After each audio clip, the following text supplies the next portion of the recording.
মাননীয় স্পিকার, এই আইনটিতে সংশোধন আনা হয়েছে কারণ জুয়া সংক্রান্ত অপরাধের জন্য আলাদা একটি আইন এসছে।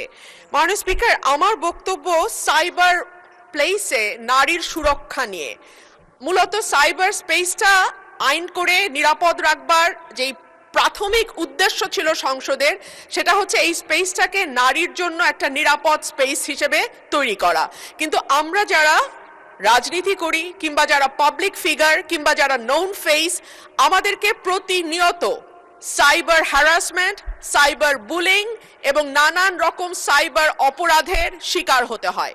তথ্য প্রযুক্তি উন্নত হচ্ছে মাননীয় স্পিকার, অস্বীকার করবার কোনো উপায় নাই।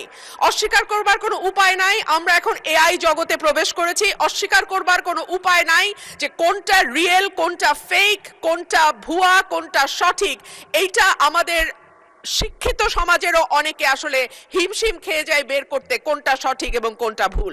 সেরকম একটা প্রেক্ষাপটে দাঁড়িয়ে গ্রামে যখন প্রতিটি মানুষের হাতে স্মার্টফোন, সেলফোন, ফেসবুক অ্যাকাউন্ট, তখন নারীরা, বিশেষ করে নারীরা এবং পরিচিত নারীরা এবং যেই নারীরা হয়তো রাজনীতির সঙ্গে যুক্ত কিংবা মিডিয়া জগতের সঙ্গে যুক্ত, আমাদের জন্য এই স্পেসটা প্রতিদিনই আরেকটু করে অনিরাপদ হয়ে যায়। আমি এই সংসদের মাধ্যমে, মাননীয় মন্ত্রী উপস্থিত আছেন আশা করি, এই সংসদের মাধ্যমে আমি আশা করব নারীদের জন্য আমরা যেন একটা নিরাপদ সাইবার স্পেস রাখতে পারি, তৈরি করতে পারি, সেই ব্যাপারে সরকার মনোযোগী হবেন।